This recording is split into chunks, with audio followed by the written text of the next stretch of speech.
Tyler Ward, Youngst. With this is Town Administrator Nicole McStay. We have Town Clerk Linda Guyette here. Behind the scenes are Tim Brezovic, Allie Kreutz, and nobody else. That's everybody. Yeah. Right. Allie's taking the minutes and Tim's taking care of our technical business. Of course, you're watching us on Facebook or Ustream or Comcast Channel 22.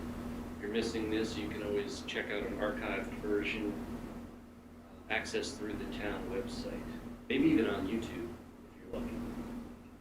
Tonight's agenda, we'll discuss and determine if the 2021 town meeting will be held virtually or in person. We'll vote to appoint Ian Huberman and John Morison to the South Peterborough TIF Advisory Committee, that's Tax Increment Finance Committee.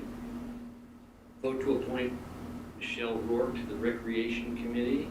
She'll be taking over. We received a resignation from the committee from Brendan Ball. Thank you for your volunteering and your service to the town for that time you were on the committee, Brendan. We'll look at some old business. We have an extension for the drum contract. That's a social media contract. And we'll vote and approve minutes to the Joint Select Board / Budget Committee meetings from January 12th, January 19th, and January 26th of this year. Then if anybody has any other business to throw in there, we can discuss that too. So, with that, town meeting. All right, well, there was about 100 pages of your packet that was devoted to town meeting, virtual town meeting, all the attachments and supporting documents that go behind the potential of having a virtual town meeting, but really without needing to go through and parse all that information. Really the question before the select board is, would you like to hold town meeting this year in person or virtually? If you choose to hold it virtually, it will more or less look like it did last year eventually, once we are finally able to pull it all together last summer, where we had a presentation of the warrant articles via a video that we posted. In this case, it would instead be a live presentation over Zoom, broadcast to Facebook, Comcast, that's where all those other media outlets that we utilize. And then followed up by a virtual information session where we answer any questions, speak to any comments that the board would have received. And then after that, the board would have the opportunity to amend the warrant, which we actually did not have last year. So that's a nice feature. And then everything would go onto the ballot, and the ballot would more or less run just like the ballot session always does. And that ran pretty smoothly last time, didn't it? It really did, yeah. I think it ran great. Linda was able to get enough ballot clerks. We were able to provide enough staff to help support cleaning the ballot booths themselves. We had done all those repairs and upgrades to the back walk. We built the ramp to provide handicap access to the back door. That way we would have that one-way traffic coming in the back and then through the voting area and back out the front as an exit. It worked well in the parking lot. I think when we made the addition for the absentee ballot drop box for the voting in November, that went very well. We had a couple of people vote in their vehicles in November. That went well. I think it's, all in all, the various things that they require in that documentation that you read through in the packet, or I'm sure you read through very closely in your packet, all those things we've already done and had good success with. Right, and so certainly there's no need to postpone it this year. We know what we're up against. And I kind of feel like, everybody hasn't been vaccinated yet. There are still people that are a little reluctant to maybe get into a gathering of sorts. There are new variants coming out, and we've honed our skills at what we did last year. I'd be in favor of trying that again. Do we have any large ticket items that would really need a debate on the floor? We don't, right?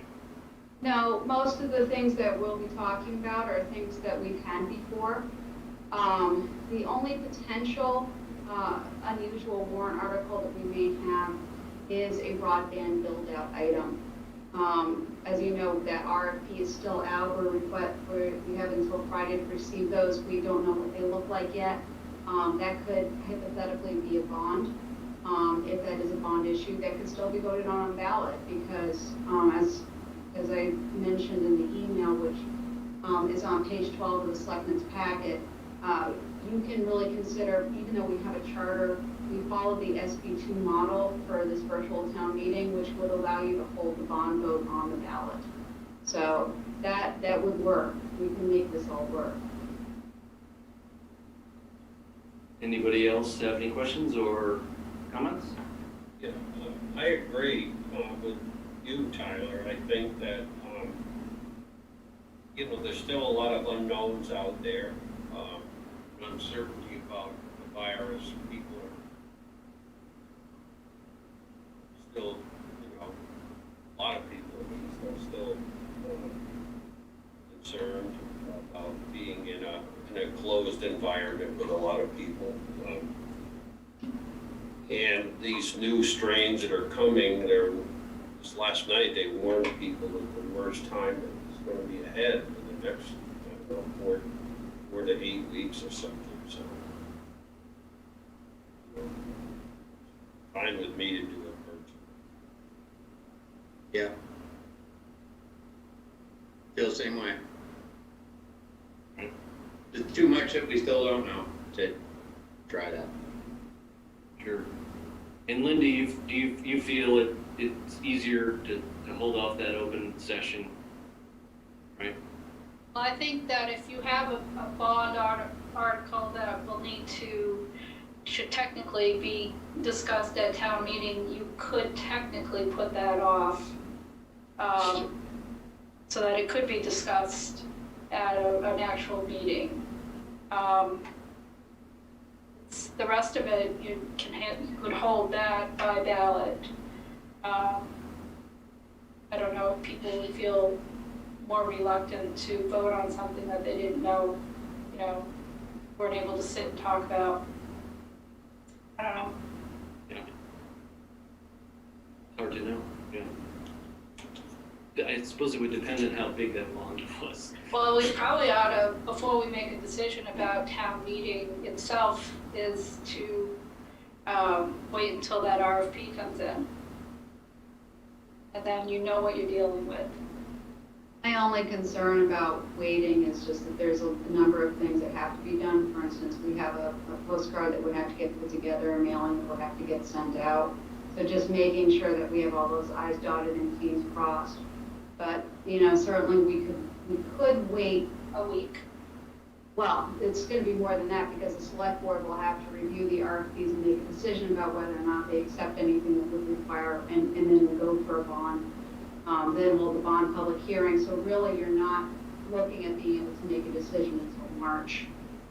At which point we're starting to run into some more serious deadlines if we're going to try to adhere at least somewhat to our traditional calendar for town meeting, which in my organization of this draft calendar was really an attempt to keep it as close to normal as possible, try to adhere to those usual dates, or have the public information session, for instance, on the same night that we would have held the deliberative session, just to make sure that we're kind of on that same schedule.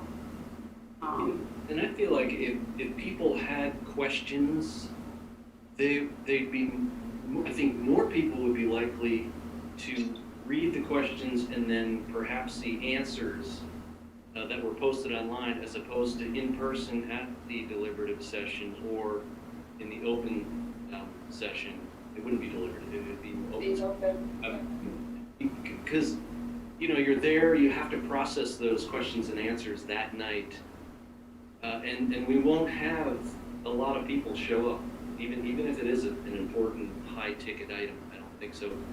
There might be more likelihood that more people would look at information online vote on it on the online ballot, yeah. Yeah. But also the way it looks like right this second, without divulging too many state secrets, we might not have to do a bond anyways, so. Definitely looking more towards that direction, wouldn't you say, Nicole, if we were guessing? Yeah, we'll see. I mean, there's a lot of information that we're waiting to have come in. So I think but it's possible, it's entirely possible. And as Linda suggested, it may even be that we want to hold off if we do need a bond. So, there's a whole lot of questions that are still very, very much up in the air until the select board has the opportunity to review all the information. All right. I do not have my Facebook opened up. Has anybody asked the question, or?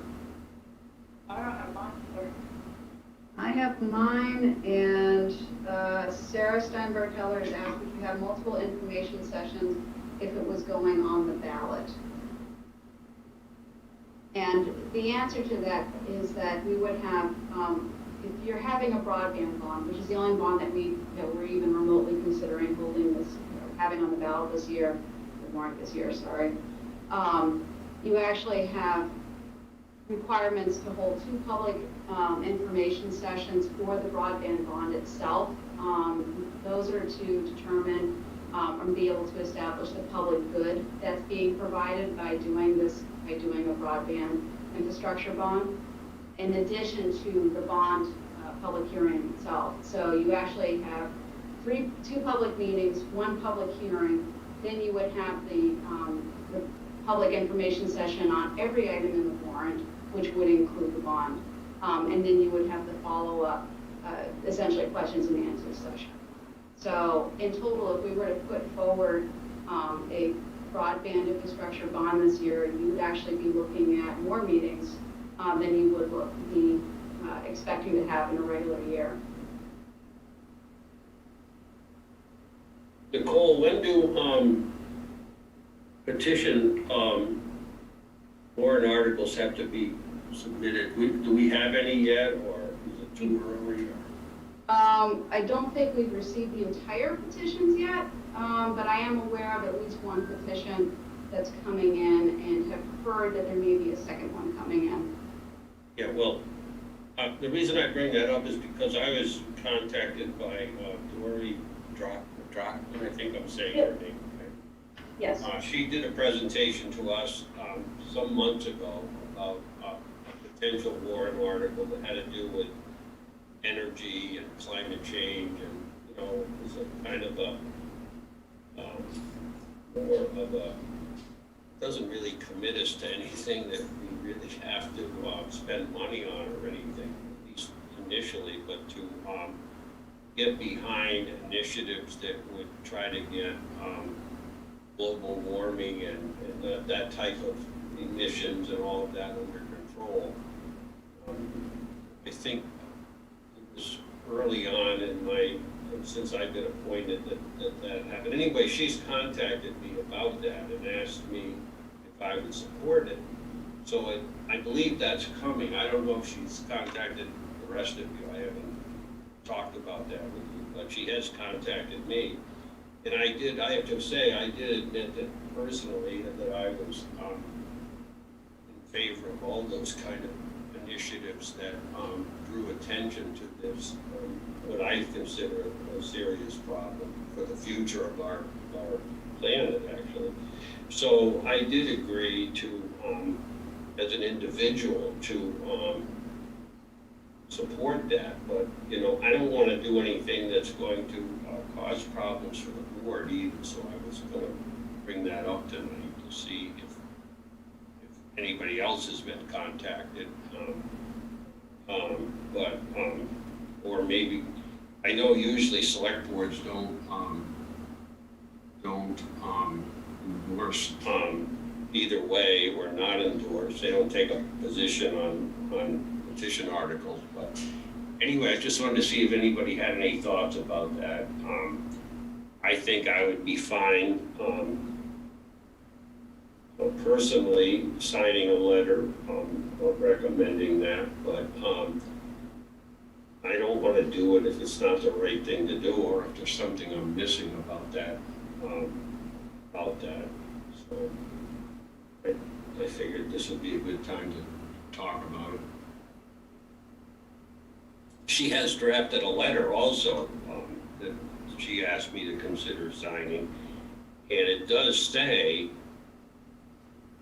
that, and that's the part that I'm concerned about. It does say at the end, that I was a selectman from 2000 to 2004, and from 2015 to 2018, whatever that was, and currently. And I don't want to have it say that if that's an issue. That's another thing I'm trying to deal with. I understand why she might want to have somebody endorse it who's a selectman, but I don't know if that's proper, so I just need some guidance on that. I think in recent years, we agreed as a board that we wouldn't, as a board, endorse or deny any petition article, but we're certainly okay with individually. And if you happen to be a select board member, that's your problem. Yeah. And I guess I would suggest that if you're gonna endorse it, that you do it, as a private citizen, rather than even indicating that you're a member of the select board, Yeah, that was the part that bothered me. If they want to talk about the past years I was a selectman or whatever, that's, I don't think that's an issue, but signing it as, that's saying that I'm a current select board member, that's the part I was thinking wasn't proper. I don't think I'd do that. Okay. Has it been officially submitted yet? I haven't seen it yet, no. No, and I haven't seen it either, and I'm not going to agree to publish any such letter until I see it. I've just been holding off on answering her about the letter.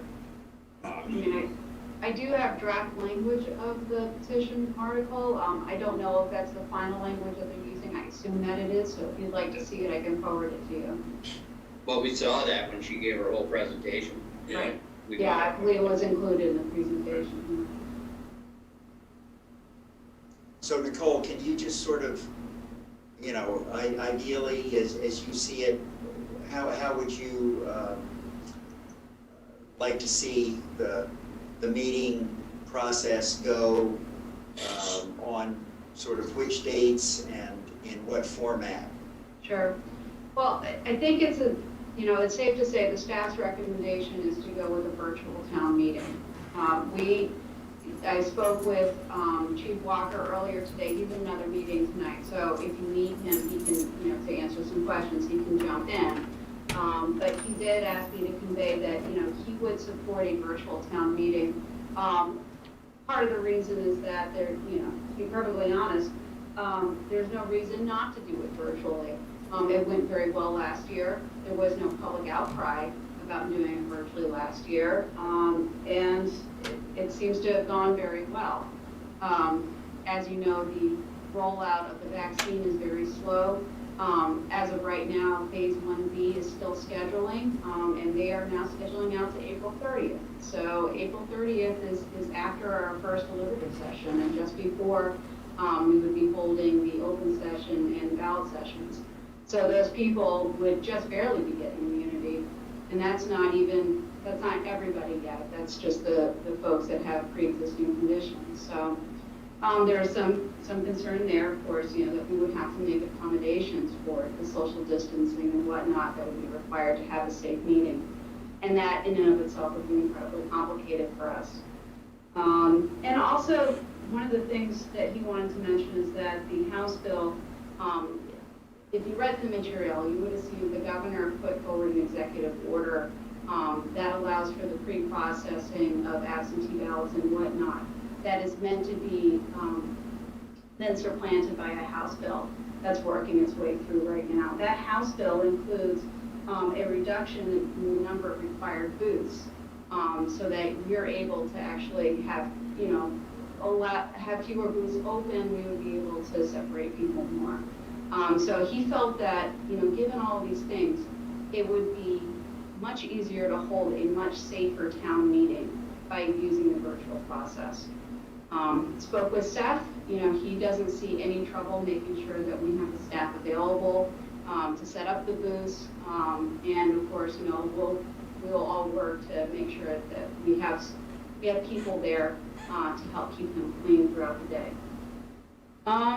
And I believe that we can pull it off. I mean, the timeline is not much different than what we went through last summer.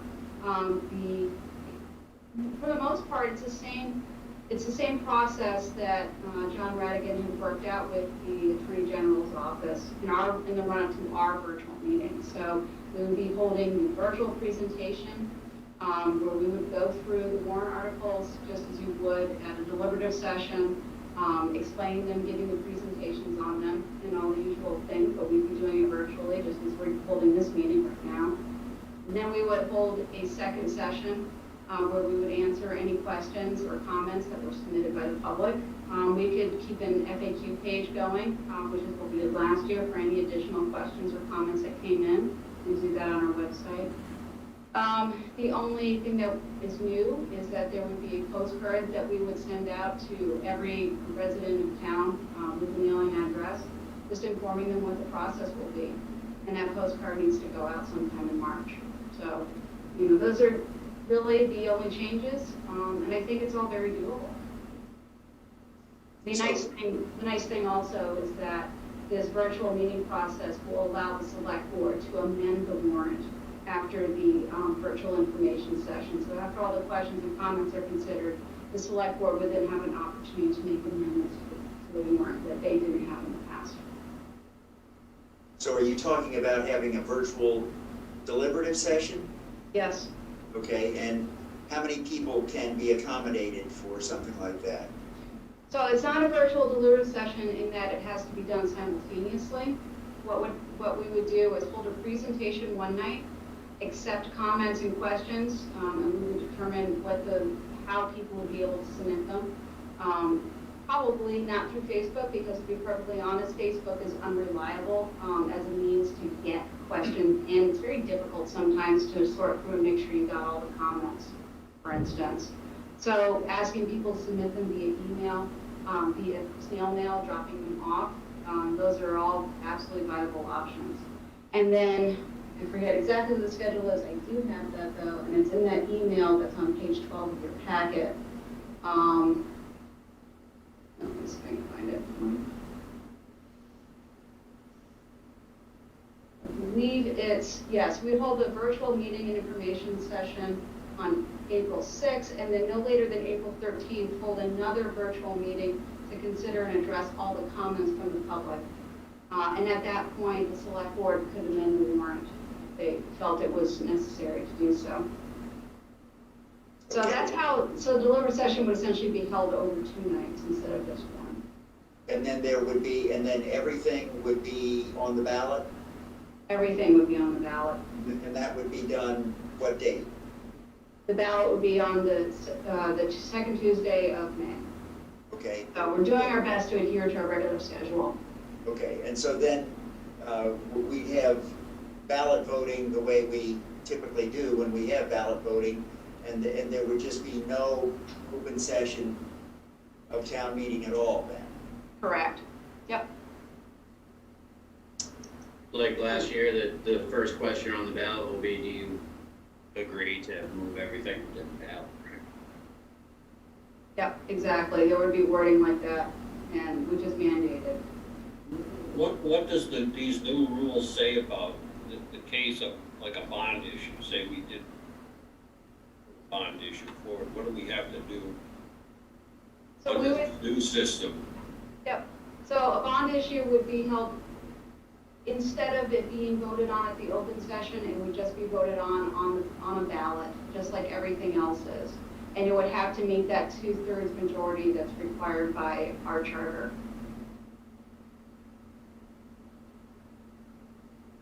But otherwise, it would, it's exactly the same process. We're going to hold public hearings on the budget. We're going to have those scheduled for next month.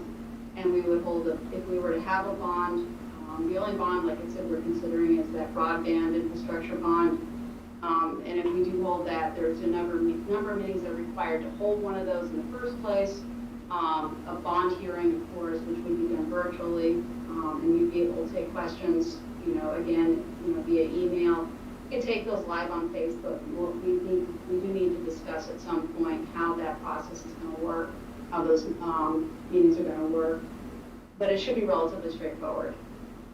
Well, the reason I asked that question is because if there's a process that we can still do it, regardless of whether we put it on or not, that if it's important to get a decision made about it, maybe we can just do it tonight and say this is how it's going to be. With regards to how town meeting is held? Yes. Yes. You can absolutely make that decision tonight. I think we should. Are we all in agreement about it? I have a question.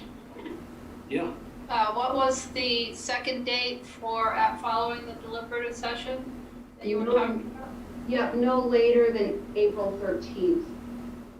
That would be the last day, is April 13th. Because it's cutting it close as far as getting ballots and being able to mail them out. Yeah. Yeah, it does get hard. It is challenging. I absolutely agree, and I was concerned about that too.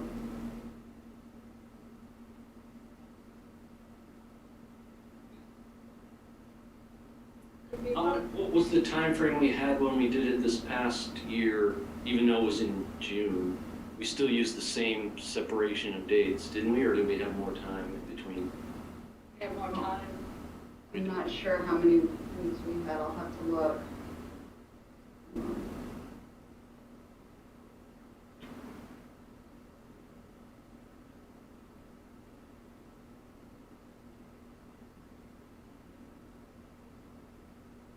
Doesn't all this depend on if Ed and Claire are gonna be back in time to help with ballots?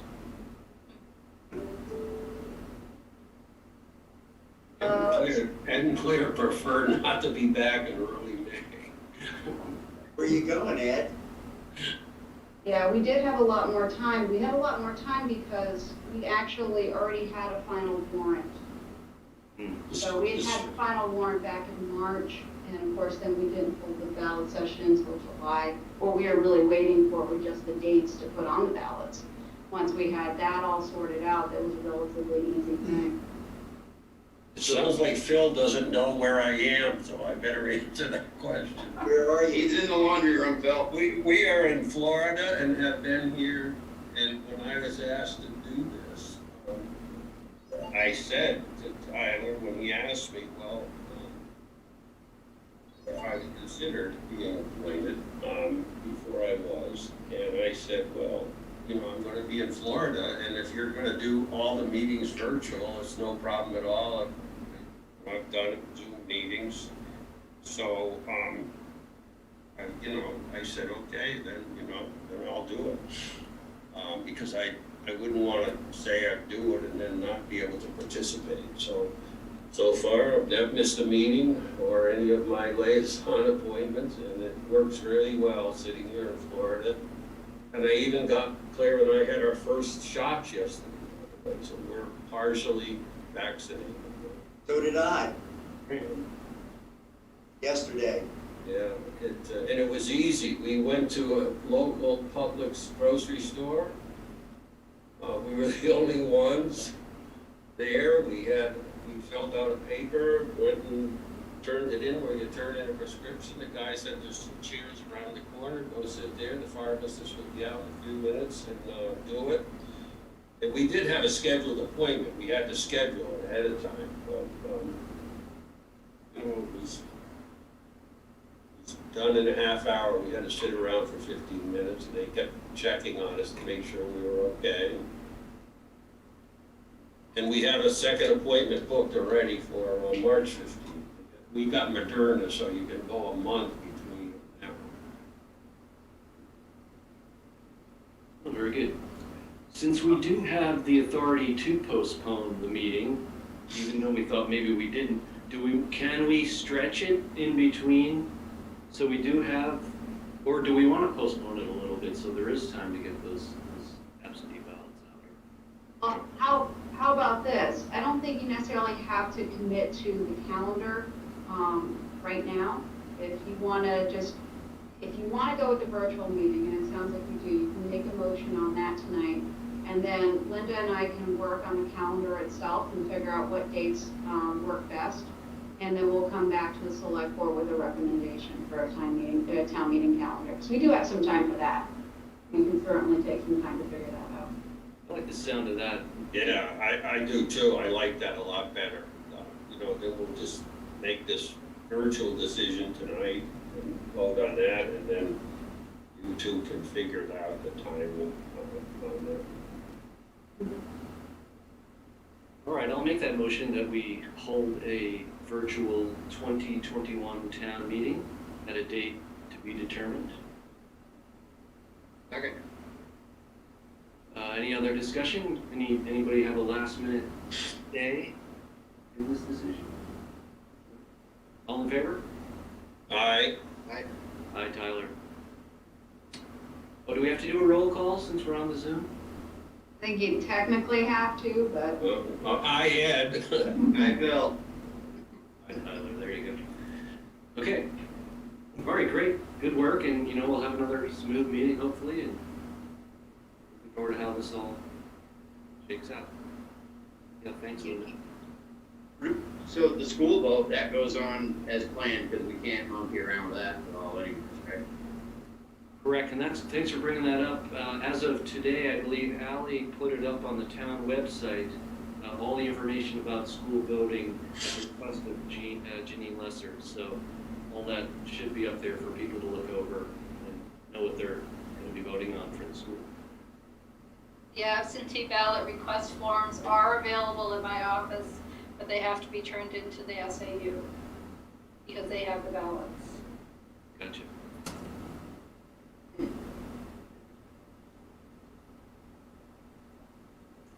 All right. So would those ballots have the SAU's address on it for them to return to? Yeah. Okay. Great. just before we wander away from this, Carol Krause asked when will we know the date? We do know the dates of the voting. The voting won't change unless the moderator chooses to postpone the town meeting. So town meeting will be May 12th as of right now. And what we're talking about, Carol, is what will be the dates of the virtual meetings, the virtual information sessions. Those are the ones that we may move back a little bit. So instead of having, or rather move up a little bit, instead of having them the first week of April and the second week of April, we may be moving those dates around. And as soon as we have that figured out, just to make sure that we have enough time to print the ballots themselves, we'll certainly be letting everybody know. Great, thanks. Thanks for catching that. All right, up next, do we have a motion to vote to appoint Ann Huberman and John Morison to the South Peterborough Tax Increment Finance Advisory Committee? I'll make that motion.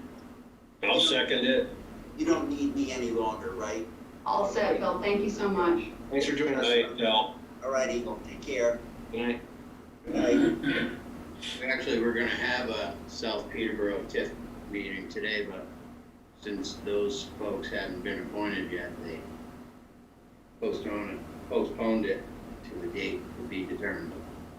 Gotcha. I'm sure everybody was on the edge of their seats. That meeting. Yeah. Okay, all right, so we had a motion, we had a second, and so all in favor? Aye? Aye, Ed. Bill. Aye, Tyler. Yeah, a couple great Yeah, two good additions pieces. to the crew. More volunteers. Well, yeah, great. And then as far as the Recreation Committee goes, this is a seat that is up for re-election at this upcoming town meeting, as Linda pointed out earlier. So I'd make a motion to appoint Michelle Rourke to the Recreation Committee, and if she enjoys it, she can run for that actual seat in that town meeting. Second. All right, all in favor? Aye, Ed. Aye, Tyler. Great. So somebody, Bob Herring Smith asked, do you mean May 11th? Sorry, yes, Tuesday, whatever the Tuesday is. I may have glanced at the wrong date. I think I may have looked at the old open session date. Okay, so then Carol Cross's next question, okay, it'd be on the 12th. No, it's actually the 11th. 11th, yeah. But you have a little time to figure that one out. Great. Old business. We currently have a contract with Drum through the EDA for marketing and social media works. Correct. So this is an extension of that existing contract. They handle the social media, particularly for the Instagram, but they also produce other videos for the town. They also manage the EDA's webpage. And so the EDA is looking to extend the Drum's contract through the end of the fiscal year. This is using the special warrant article appropriation that the EDA requested and was granted a number of years ago. That warrant article expires at the end of this fiscal year. Gotcha. I thought, for some reason, I thought that we just did this like in October or November, or was that just changing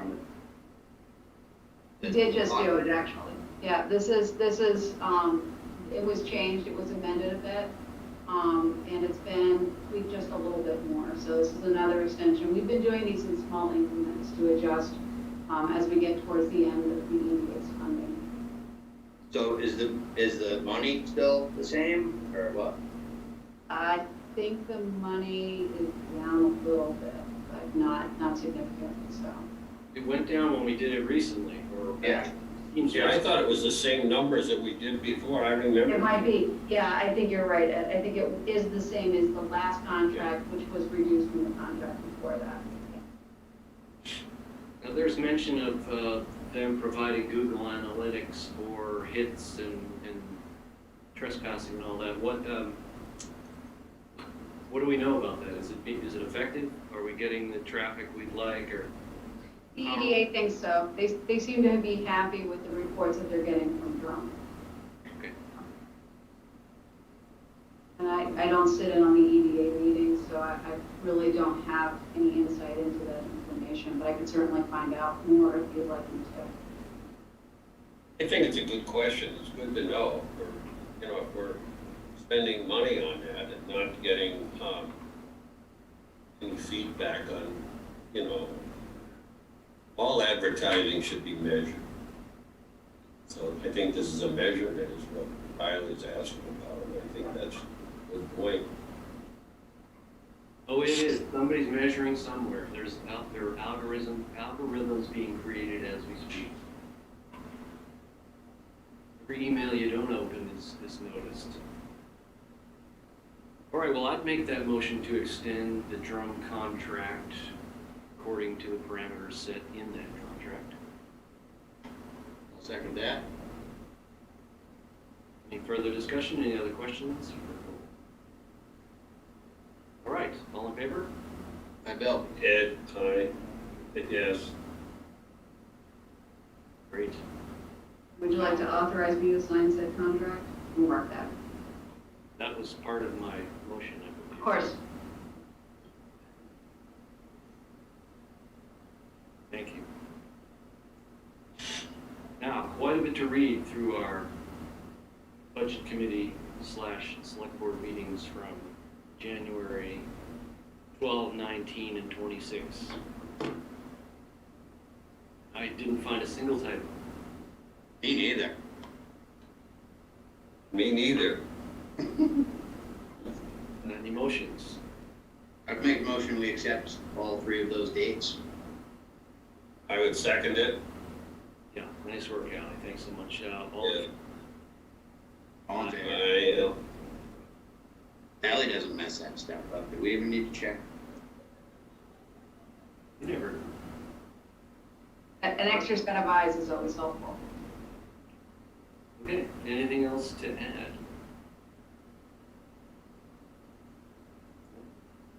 I don't have anything additional. Okay. Update, there is glass in the library. Is there? Oh, wow. Lots of A lot of glass. that. Yeah. The That's whole exciting. front, middle section. Yeah. At That's a least. bit. There might have been something, Yes, the very successful community meals to go. Yes, Everybody been watching that and seeing how many meals are going out the door as fast as they are? This is So- it's brilliant. it's remarkable. I Karen was told there. me, I should have mentioned that, yeah.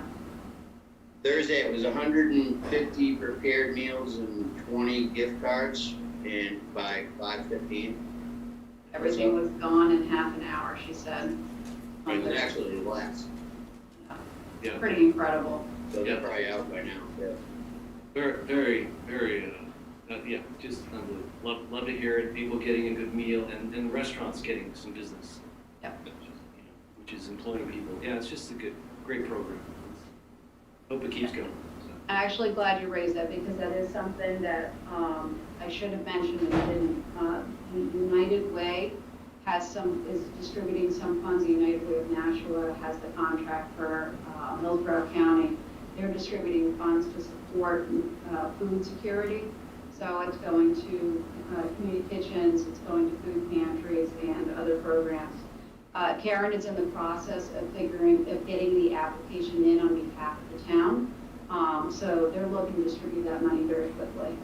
So we may be seeing more funds coming in for that program from United Way as well. So it's really, really great news. Yeah, it's good. Great program. Good. You've just done a really good job pulling it together. So. Very good. All right, well, let's end on a good note. Okay. Motion to adjourn. So moved. Excellent. Good night, everyone. Good night, everyone. Thank you. Thank you.